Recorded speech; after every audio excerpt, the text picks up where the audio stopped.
Joining me right now is the Attorney General of West Virginia, Patrick Morrisey. And AG, it's great to see you. Thanks very much for sitting down. Good to be with you. Thank you for shining a spotlight on this critical issue. It's incredible. Your state is on the front lines of the fentanyl crisis. Overdose deaths from the drug nearly doubled from 2019 to 2020. Tell me why West Virginia is particularly vulnerable. Well, we're vulnerable because when you see the utter border disaster that's going on, ultimately those ingredients that are coming from China, going to the Mexican drug cartels, then this product is made, it's shipped over the border, it eventually makes its way into the heartlands of America, including West Virginia. And we're seeing fentanyl deaths and overdose rates go through the roof. I mean, literally, body bags are lining up at a level that you can't imagine because of what's happening right down here. That's outrageous, and we need to have a lot more focus of President Biden. I mean, it's malfeasance at the highest level. It needs more attention in West Virginia nationally. Well, I'm wondering if this is a serious dereliction of duty, because we hear President Biden talk about voting rights, attacking the Republicans, saying, what are Republicans for? Not once has he addressed the fentanyl crisis. Well, he hasn't. And in fact, the Homeland Security Secretary, Mayorkas, his position should be terminated right now. He needs to be fired immediately because you can't allow this kind of senseless death to keep going on and just say, oh, well, there's nothing we can do.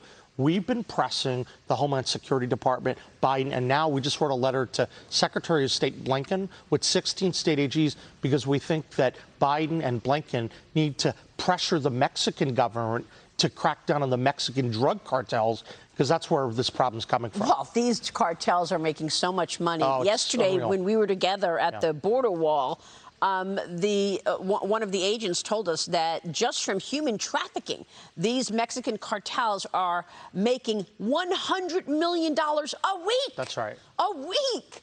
Imagine how much they're making from the drug trade. I know you say that Mayorkas single-handedly sabotaged the border, and you've sent these letters. Do you think you're going to have any success here? I mean, what are you going to do? Wait for another election? Or do you think there's actually a chance that there will be accountability for his refusal to acknowledge all of this? I think Americans have to rise up, and as they see the body bags keep lining up because of these absolutely failed and terrible policies of the Biden administration, there's always hope, but we have to keep the pressure up. We have lawsuits. We want them to enforce the laws. West Virginia needs to put even more time and resources to stopping this problem, helping what Texas and others have done. We have to keep fighting. Every day that there's inaction means that more people are going to die. And this was a really impressive showing yesterday. 13 AGs coming to the border because Texas AG Ken Paxton putting this summit together. Right. Some of you had not been here before. Well, kudos to Governor Abbott and Ken Paxton for organizing this, because being here is a very eye-opening experience. You have the chance to see it firsthand. You see what happened with the wall and what's not happening with the feds and how Texas and states are stepping up to help. We need to shine the spotlight on what's happening. Tell me about the people of West Virginia, because West Virginia Senator Joe Manchin has been butting heads with his own party. Obviously, he and Senator Christian Sinema stalled President Biden's agenda. Both sided with Republicans and refused to change the filibuster rule. Why would we want to blow up the Senate rules? And they opposed the Build Back Better massive spending. What are your thoughts in terms of the voters, the people in West Virginia, in terms of what's going on with these two senators? Yeah, so I think we have to be positive when people are doing the right thing. And obviously, coming from me, I think it's important for note, I'm rooting him on. I want him to do the right thing.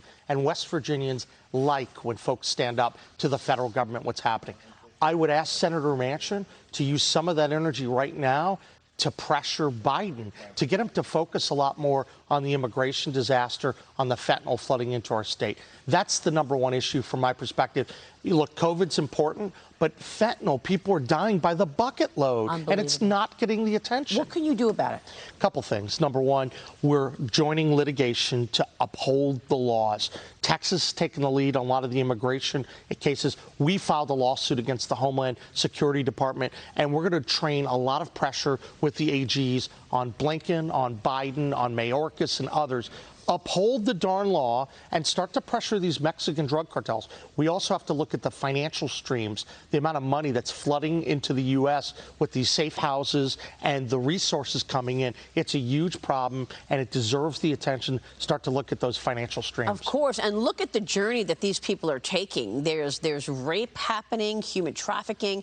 It's absolutely so sad, and not even a conversation about it in this White House. It's extraordinary, AJ. It's unbelievable. Look, I mean, it's murder and mayhem at the highest possible level. Unbelievable. And you couldn't imagine. This is America. And our border is just being run over, and the feds are not stepping up. AG, it's great to have you this morning. It's great to be here. Thank you so much. Patrick